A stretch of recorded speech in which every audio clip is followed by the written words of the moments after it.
पाऊस नसल्यामुळे पर्यटकांची गर्दी कमी झालेली आहे आणि जसाच पाऊस वाढेल तसं पर्यटकांची गर्दी सुद्धा वाढून जाईल। जवळपास 8 दिवस झाले पाऊस बंदच आहे आणि त्यानंतर कालचा शनिवार आणि आज पर्यटकांची गर्दी। नमस्कार, मी कुमारी मनीषा के पाटील, वनपाल, धामणगाव गडी तपासणी नाका, काविलगड वन्यजीव परिक्षेत्र, मेळघाट वन्यजीव विभाग, परतवाडा। असं वाटते की पाऊस नसल्यामुळे पर्यटकांची गर्दी कमी झालेली आहे आणि जसाच पाऊस वाढेल तसं पर्यटकांची गर्दी सुद्धा वाढून जाईल। जवळपास 8 दिवस झाले पाऊस बंदच आहे आणि त्यानंतर कालचा शनिवार आणि आज पर्यटकांची गर्दी आहेच म्हणा, असे काही म्हणता नाही येईल। एक एक गाडी सुरूच आहे पण फार मोठ्या प्रमाणात गर्दी दिसत नाही आहे आणि त्याचप्रमाणे मागच्या रविवारी जी गर्दी पाहायला मिळाली त्या गर्दीला अनुसरून वरिष्ठ अधिकाऱ्यांसोबत आमच्या मीटिंग झाल्या। त्यानंतर धामणगावगडी नाक्यावर बरीच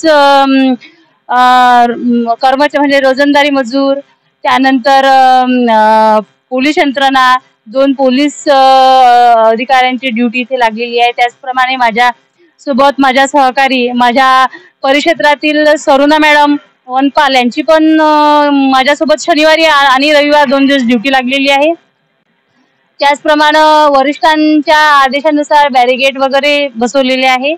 प्रत्येक ठिकाणी पर्यटन शुल्काचे 50 रुपये, 100 रुपये याप्रमाणे आम्ही बॅनर पण लावलेले आहे जागोजागी। त्यामुळे आता चिखलदरा येथे फिरायला येणाऱ्या पर्यटकांना काहीच प्रॉब्लेम येणार नाही आणि त्यांनी चिखलदरा या नंदनवनाचा आनंद घ्यावा। चिखलदरा फिरायला येण्यासाठी ते येऊ शकतात। 4 चाकी वाहन 50 रुपये आणि 6 चाकी वाहन 100 रुपये। असं होऊच नाही शकत। माझ्याकडे जवळपास नाका हा 2019 ला बफर मध्ये आला तेव्हापासूनच सगळं रेकॉर्ड इथे ठेवण्यात आलं आहे। मी जेव्हापासून चार्ज घेतला तेव्हापासून प्रत्येक स्लिप आहे माझ्याकडे। आमच्याकडे बालाजी मशीन आहे, जेवढे आम्ही पैसे देतो तेवढ्याच पैशाची स्लिप आम्ही त्यांना देतो आणि कोणी येऊन माहिती मागू शकतात किंवा ती तो डाटा आम्ही संपूर्ण त्यांना उपलब्ध करून देऊ शकतो। त्याचप्रमाणे तुम्ही समजू शकता की अफाट गर्दी 2 किलोमीटर, जवळपास 1.5 किलोमीटर पर्यंत लाईन लागलेल्या होत्या आणि मी 2 रोजंदारी मजुरांना घेऊन फक्त कर्तव्यावर हजर होती। त्यामुळे एवढी मोठी अफाट गर्दी, लोक गाड्यांच्या बाहेर फिरत होते आणि चिल्लरबाजी करत होते, टिंगल टवाळकी करत होते। एक महिला अधिकारी कर्तव्यावर असताना फन व्हिडिओ म्हणून व्हायरल करत होते। त्याला काय आणि गेटवर आमचं एक लोखंडी बोर्ड लावलेला आहे आणि समोर कुठलंही बॅनर नसल्यामुळं आणि त्यांना मी प्रत्येकांना सांगत होती की 4 चाकी वाहन 100 रुपये, मोठे वाहन 100 रुपये आणि लहान वाहन म्हणजे अशी दाखवत होती त्यांना। कारण की प्रत्येक गाडीला मी 4 चाकी आणि 6 चाकी नाही सांगू शकत। इकडच्या गाडी हे मोठी गाडी आहे तर हे 100 रुपये, ही अशी आहे तर हे 50 रुपये, असे मी त्यांना ओरडून सांगत होती आणि गर्दी फार मोठ्या प्रमाणात होती। नमस्कार, मैं सरुणा रामजी दाशिंदे, वनपाल, चुन्नी राउंड, काविलगढ़ रेंज से हूँ और मेळघाट वन्यजीव विभाग, परतवाड़ा आता है। पिछले रविवार को बहुत गर्दी थी, इसलिए इस शनिवार रविवार को मेरी यहाँ पे ड्यूटी लगाई गई है।